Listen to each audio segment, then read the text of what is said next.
hay muchos discursos, por ejemplo sacerdotes revolucionarios, que discursivamente apelaban, ¿no?, al contraste entre la sociedad colonial, con una carga a la que caracterizaban como una carga de opresión, de explotación del trabajo, de violencia, de tiranía, y lo contrastaban con una sabiduría preexistente del orden incaico previo, ¿no? Y esto aparece recurrentemente, aparece en la letra del himno nacional argentino, aparece en la figura del sol, ¿no?, que es puesto por la Asamblea del año 13 en el escudo nacional y después en la bandera. Aparece inclusive de otra manera en la logia Lautaro, que toma su nombre justamente de un líder indígena. Y así hay un montón de momentos que uno encuentra. Se reproducían obras de teatro, por ejemplo, había una obra de teatro que se reproduce en Buenos Aires, creada en Buenos Aires, sobre Tupac Amaru. Se publica la sentencia de la condena a muerte de Tupac Amaru en pleno 1816, en plena discusión sobre la monarquía inca. Conclusión, había, dicen algunos historiadores, una fiebre incaísta o un incaísmo, una ideología incaísta en la élite criolla, no en el mundo indígena, sino en la élite criolla. Eso existía. Estaba bastante desarrollado. Bueno, lo de Castelli ni hablar, ¿no? Está el episodio del 25 de mayo de 1811, donde se hace el acto aquel en las ruinas de Tiahuanaco, ya él al mando del ejército, ¿no?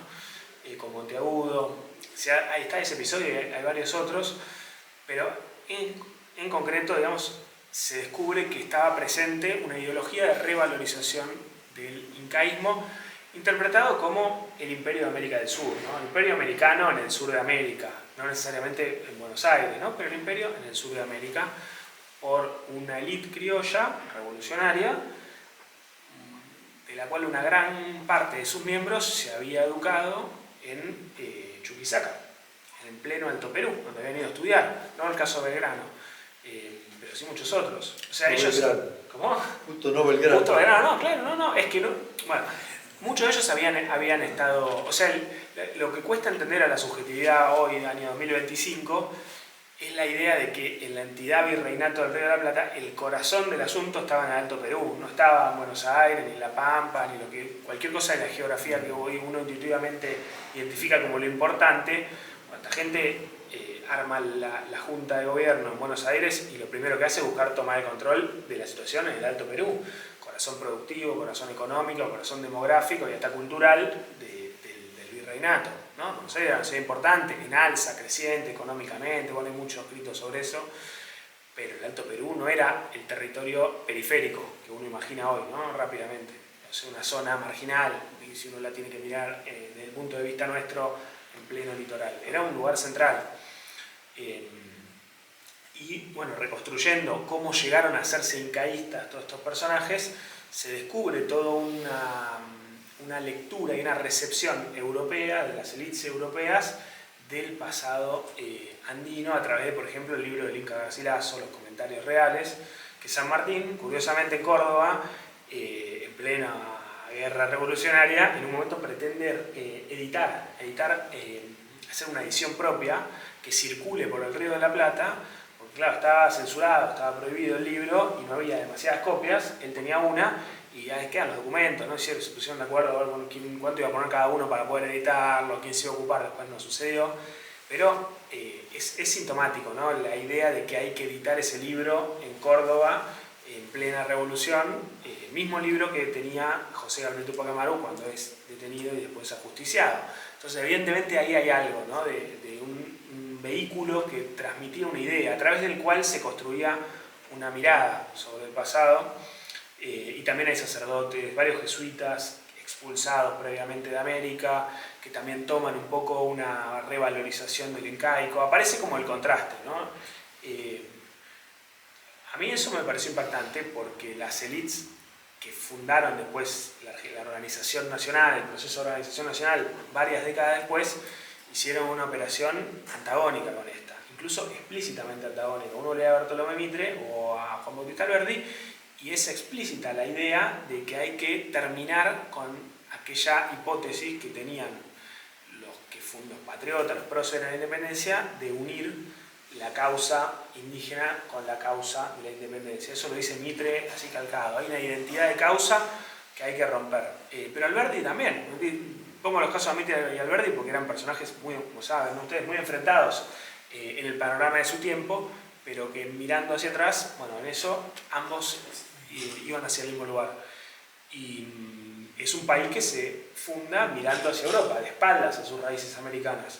Entonces es muy contrastante la mirada de los que hicieron la revolución y los que hicieron la independencia con los que después fundaron o fundamentaron o imaginaron, ¿no? Alperín dice esto de una nación para el desierto argentino, ¿no? Bueno, ese clima de época de los años, de la generación del 37, después los 50, 60, 70, una idea absolutamente antagónica una de otra. El indio se parece demasiado al gaucho. Claro, bueno, claro. Sí, sí, sin duda. Pero bueno, ahí hay algo en la élite que a mí me parece interesante, eso, el criollo que adopta esa mirada, que es algo interesante para mí. O por lo menos a mí el proceso de investigación que dio lugar al libro me sorprendió. Creo que está poco asumido con la potencia que tiene, porque no es que hay que buscar mucho, aparece enseguida. Hay un libro por ahí poco escrito sobre este tema, pero hay un libro de Eduardo Astesano, que es un historiador de la izquierda nacional vinculado a Rodolfo Puigros, claro, que trabaja esto, se llama Juan Bautista de América, y él recopila todos los antecedentes, está muy bueno el libro. Ahora lo publicó hace un par de años, lo reeditó la Biblioteca Nacional, la editorial de la Biblioteca Nacional, creo que en el año 23. Está en la página, uno lo puede descargar gratis online, pero bueno, está en papel también. Y ese es el primero de los argumentos de Belgrano, retomando el hilo, que es ¿no? sobre la justicia de esa propuesta.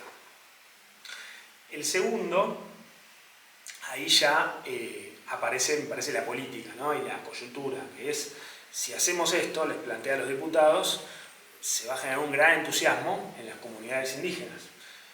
Un poco la hipótesis del libro es lo que no se había podido directamente por las iniciativas militares, porque recordemos el Ejército del Norte 3 veces había avanzado y tenía que retroceder en esos intentos, bueno, uno con el propio Belgrano obviamente, lo que no se había podido de esa manera a lo mejor se puede destrabar a través de la incorporación de todas esas comunidades indígenas al proceso revolucionario. ¿Y cómo se hace esa incorporación? Bueno, ofrezcamos o generemos un planteo político donde quede claro que en esta revolución ellos van a tener un lugar que no es solo un lugar de participación, sino que el propio rey, o sea, la figura política principal. Bueno, eso es interesante, creo, porque ahí aparecen varias preguntas. Una es por qué Belgrano tenía la hipótesis de que se iban a entusiasmar tanto las comunidades indígenas, que ahí aparece el vínculo, que yo creo que es muy directo, con el episodio de 1780, 81, 82 de Tupac Amaru, Tupac Katari. O sea, para ellos, 30 años, evidentemente, bueno, Belgrano era un niño, ¿no? En esa época, pero seguramente en la sociedad de la época era un antecedente muy cercano. Entonces, semejante proceso que sacudió la sociedad, bueno, evidentemente debía tener una memoria que estaba presente y en la que se había visto que un hombre como Tupac Amaru, diciéndose ser él en persona, ¿no? El Inca que había retornado, bueno, había generado una sacudida muy grande. Y hay un historiador peruano que se llama Alberto Flores Galindo, yo lo tomo mucho en el libro, fallecido ya hace como 30 años, tiene un libro bárbaro, Buscando un Inca se llama, Identidad y Utopía en los Andes, es el subtítulo, de los años 80. Él trabaja la idea de la utopía andina como mito, ¿no? Y lo que dice es, porque en el siglo XVIII hubo gran cantidad de levantamientos y sublevaciones indígenas, y después también, ¿no? Entonces él lo que dice es, el denominador común, el hilo común entre todos esos episodios, era este mito, esta creencia de que el Inca iba a volver, ¿no? Era una expectativa de que el Inca iba a volver, y no solo que iba a volver, sino que iba a volver con un propósito, que era restaurar un orden anterior que había sido quebrado de forma traumática por la conquista, ¿no? Entonces había una mirada idealizada del mundo incaico, del Tahuantinsuyo, y una expectativa medio milenarista también, porque lógicamente había fenómenos de sincretismo, ¿no? De que el regreso del Inca iba a restaurar esa felicidad perdida, ¿no?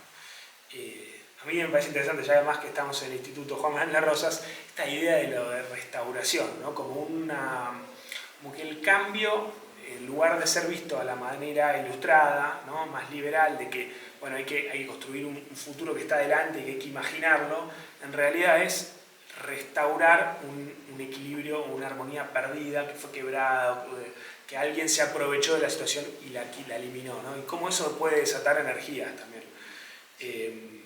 Acá algo de eso había, o sea, la utopía andina era una utopía que estaba situada en el pasado y en un lugar concreto de la Tierra, no en un lugar al estilo Tomás Moro, ¿no? O Platón, ¿no? Bueno, las utopías como imágenes de una sociedad ideal, sino bueno, como algo que existió y que se podía recuperar y que el Inca era el instrumento para recuperarlo.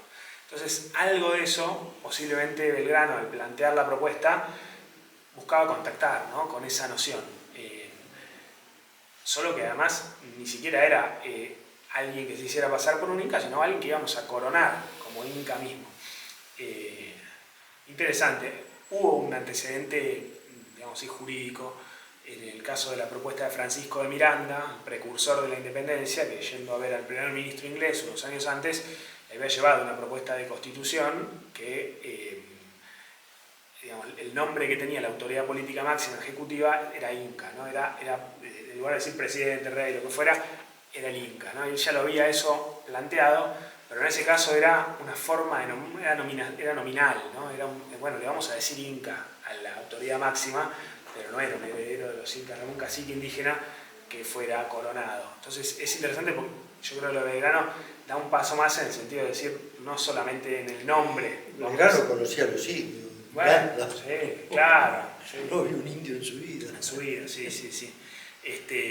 Y bueno, de ahí entonces el planteo estratégico y yo creo que también el apoyo de Güemes, de San Martín y otros, también verlo como parte de una estrategia político-militar, ¿no? de una revolución que estaba en un momento de repliegue y que estaba buscando una contraofensiva, que después va a ser el plan sanmartiniano, pero que en ese momento, en 1816, uno miraba el mapa de América y el panorama era adverso, era un momento muy adverso. O sea, esto también es curioso, ¿no? La independencia argentina se declara en un momento de defensiva muy importante, con un gran temor de que venga una expedición militar, ya ha vuelto Fernando VII al trono.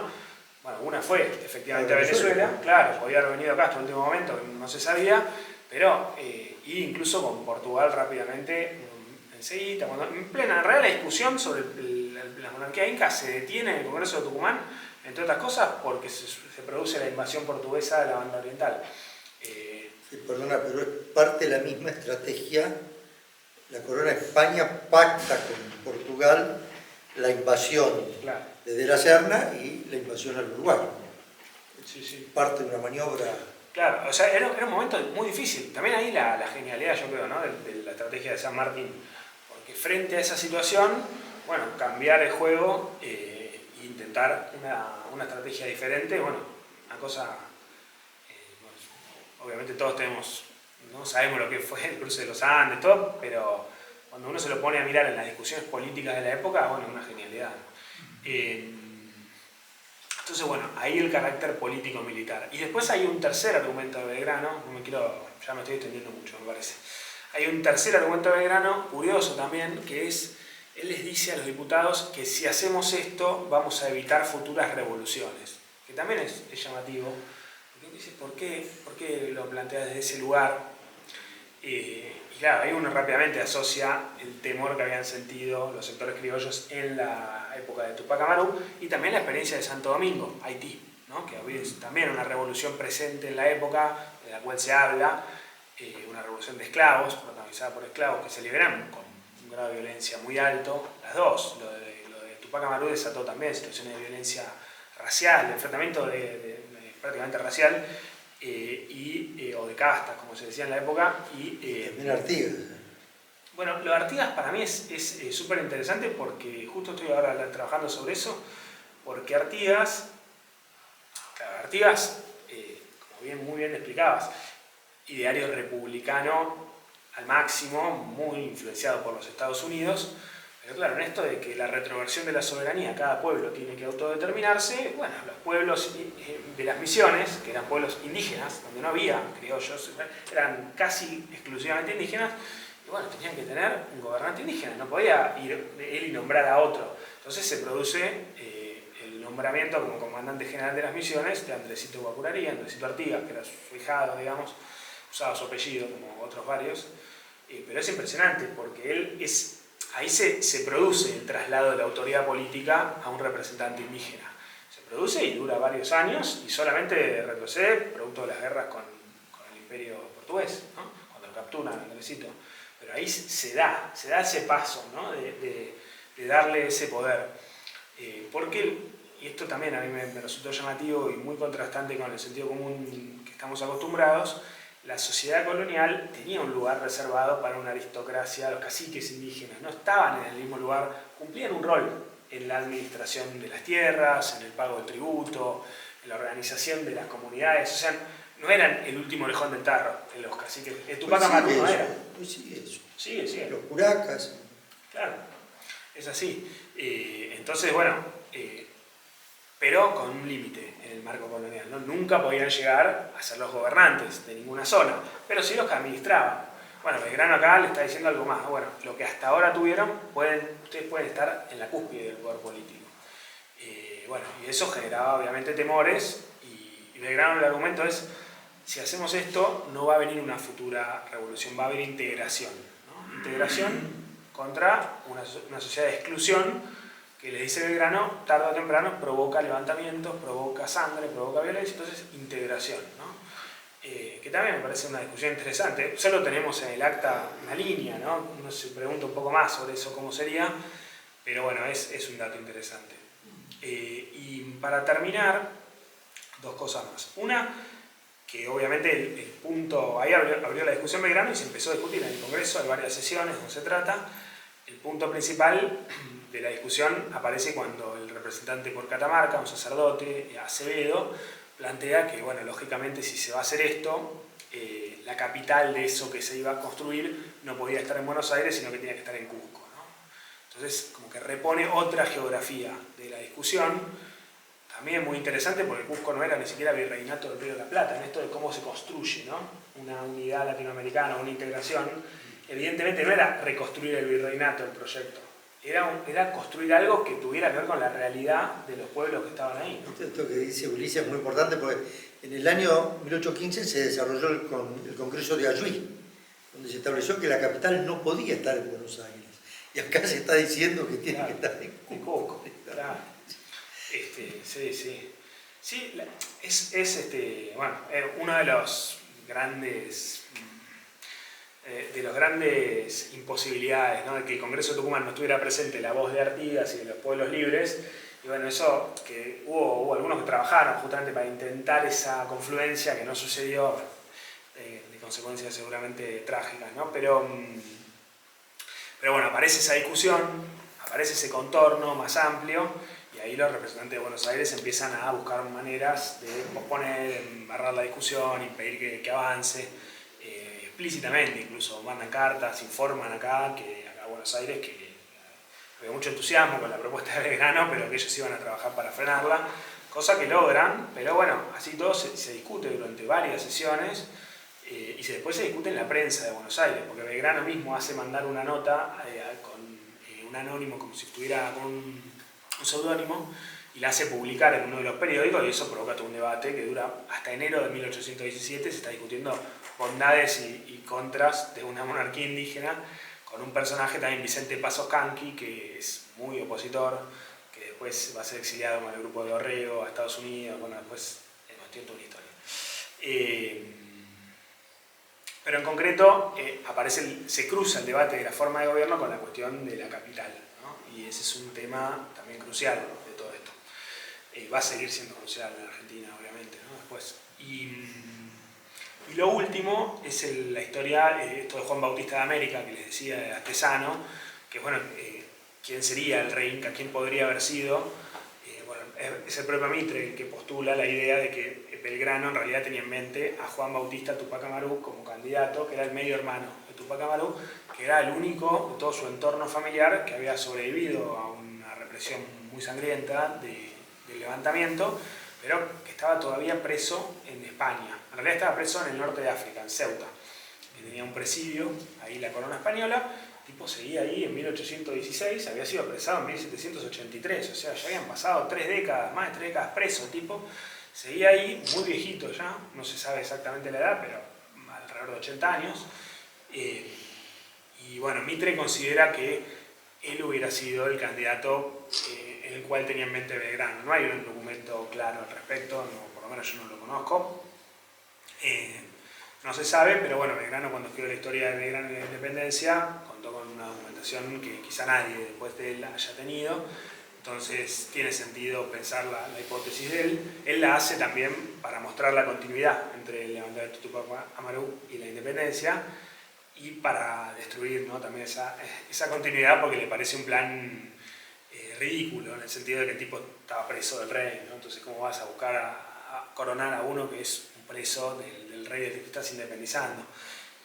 Pero bueno, aparece eso, que es muy sintomático como continuidad. Además, es curioso que el propio Juan Bautista Tupac Amaru, pocos años después, se produce el levantamiento de Riego en España, la nueva revolución liberal. Eso da lugar a una amnistía para todos los presos políticos americanos de todo el proceso, y dentro de esa amnistía es incluido Juan Bautista Tupac Amaru, ya muy anciano, y como había compartido presidio con Juan Bautista Sopardo, ¿no?, uno también de los fundadores de la tradición de la Armada, ¿no?, en la Argentina.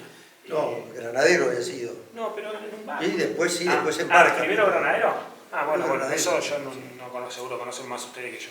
No, sí, mandar con un barco. Creo que en un combate en San Nicolás es capturado, me parece, si no me acuerdo mal. Él participa en San Lorenzo. Bueno, también Juan Bautista, y él termina preso junto con el otro Juan Bautista en el mismo lugar. Entonces, cuando le dan la amnistía, dice: vamos a Buenos Aires, vení conmigo a Buenos Aires, y logran llegar a Buenos Aires, le solicitan al gobierno. En esa época no había una división armada, ejército, los artilleros podían estar acá y acá al mismo tiempo. Sí, este era de origen maltés, o sea, todo el mundo de los corsarios es toda una cosa apasionante también, ¿no?, de esa época. Pero bueno, vienen acá y él le pide una pensión al gobierno ya muy anciano, una pensión para subsistir. Muere acá. Claro, muere acá, está enterrado en el cementerio de la Recoleta, se supone, porque consta en el libro, pero no hay una tumba, entonces se supone, no se sabe dónde están los restos exactamente, pero muere acá publicando sus memorias, ¿no?, que es lo que le pide a cambio Rivadavia, en nombre del gobierno de Martín Rodríguez. En ese momento en Buenos Aires le pide que escriba y publique esas memorias. Él lo hace, recibe la pensión y muere. Pero bueno, ese es uno de los que podría haber sido un candidato, pero hay muchos, ¿no? Otros piensan que puede haber sido Dionisio Inca Yupanqui, otro personaje también de la época, que perfectamente cumplía las condiciones, y hay otros, porque efectivamente la monarquía española a lo largo de los siglos le había otorgado una identidad de integrantes de la aristocracia de origen incaico a gran cantidad de familias del mundo andino que la tenían eso y se habían ocupado por certificarla. Y bueno, incluso todo un debate que fui conociendo con las presentaciones del libro, ¿no?, la política de la monarquía española en la época de los Austrias primero y después con los Borbones cambia respecto del vínculo con los caciques indígenas, primero más respetuoso, si se quiere, que después con los Borbones.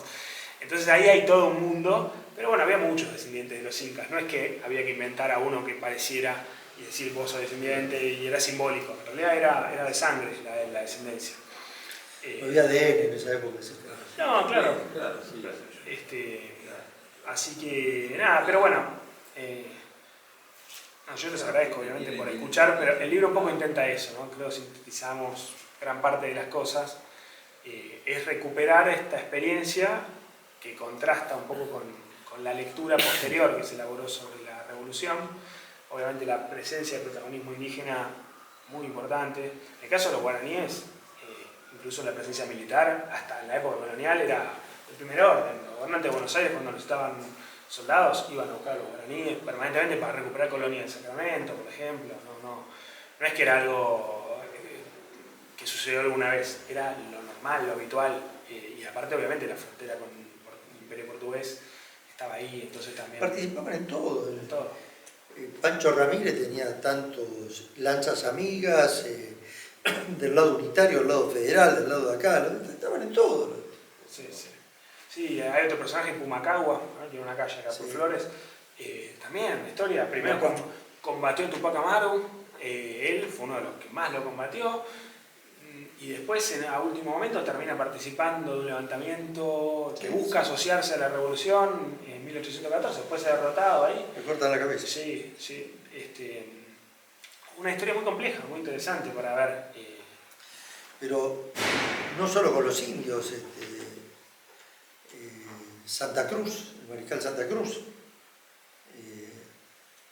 estuvo en toda la represión y en las luchas como realista y se pasa de bando.